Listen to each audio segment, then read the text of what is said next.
நிறுவப்பட்ட இந்திய அரசியலமைப்பின் பால் உண்மையான நம்பிக்கையும் கட்டுப்பாடும் கொண்டிருப்பேன் என்று இந்திய நாட்டின் முதல் ஆட்சியையும் ஒருமைப்பாட்டையும் நிலைநிறுத்துவேன் என்றும் ஆண்டவன் மீது சூழ்நிலைக்கு உறுதி கூறுகிறேன். உளமாற உறுதி கூறுகிறேன்.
போகலாம்.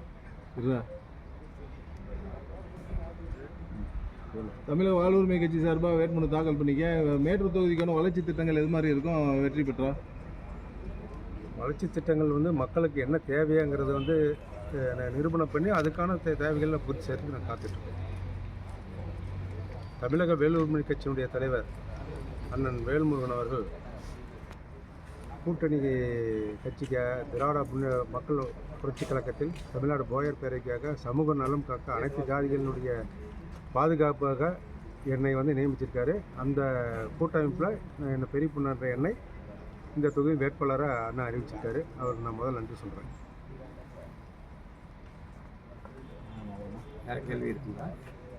இப்போ தமிழக தமிழக வாழ்வுரிமை கட்சி இப்போ ஏற்கனவே திமுக கூட்டணியிலிருந்து வெளியே வந்திருக்காங்க. இப்போ வேட்பாளர் அறிவிச்சு நீங்கள் நான் தாக்கல் பண்ணியிருக்கீங்க, வேட்புமனு தாக்கல் பண்ணிங்க. இப்போ உங்களுக்கான வரவேற்பு எப்படி இருக்குது, வெற்றி வாய்ப்பு எப்படி இருக்குது? 75 ஆண்டு காலமாக போயர் சமுதாயத்துக்கு எந்த ஒரு கட்சியும் வேட்புமனு தாக்கல் பண்ணுறதுக்கான அதிகாரத்தை கொடுக்கல. திராவிட கட்சிகளும் சரி, அனைத்து கட்சிகளுமே ஆளுங்கட்சி, ஆளுகின்ற கட்சி, எல்லா கட்சியிலுமே இந்த ஒடுக்கப்பட்ட சமுதாயத்தில் இருக்க எத்தனையோ ஜாதி கட்சிகளுக்கு இடம் கொடுக்கல. ஆனால் இன்றைக்கி திராவிட முன்னேற்ற கழகத்து ஆட்சியிலேருந்து வெளியே இன்றைக்கி அனைத்து சமூகத்தை ஆதரித்து எங்களுக்கெல்லாம் சீட் கொடுத்துருக்காரு. அதுக்காக அவருக்கு முதல் நன்றி அவருக்கு தான் சொல்லணும். நாங்கள் இப்போ திமுக கூட்டணியில் இருக்கும்போது அவர் எதுவும் வாய் திறக்காத நிலையில் இப்போ வெளியே வந்ததுக்கப்புறம் நிறையா குற்றச்சாட்டுகளை முன்வைக்கிறார். இது உங்களுக்கு பாதிப்பு இருக்குமோ ஆதரவு இருக்குமோ?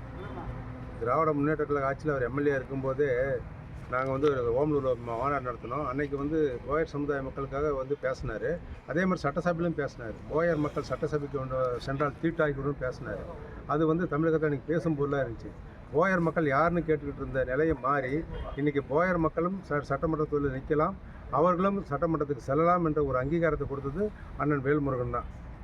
இப்போ இந்த ஒரு சமுதாயத்தை பற்றி மட்டுமே நீங்கள் பேசிட்டு இருக்கீங்க. இப்போ மற்ற சமுதாயத்தை வாக்கு உங்களுக்கு தேவையில்லையா?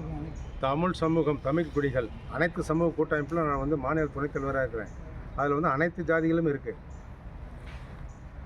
ஆனால் அனைத்து ஜாதிகளுக்கும் மக்களுக்கும் இன்றைக்கி 18 பேருக்கு சீட் கொடுத்துருக்காரு. இப்போ தமிழக வாழ்வுரிமை கட்சி தலைவர் உங்களுக்கு பிரச்சாரம் பண்ணுறதுக்கு இங்கே மேட்டூர் வரதுக்கு வாய்ப்பு இருக்கா? வருவார், கண்டிப்பாக ஏற்பாடு பண்ணிகிட்ருக்காரு. கண்டிப்பாக வருவார்.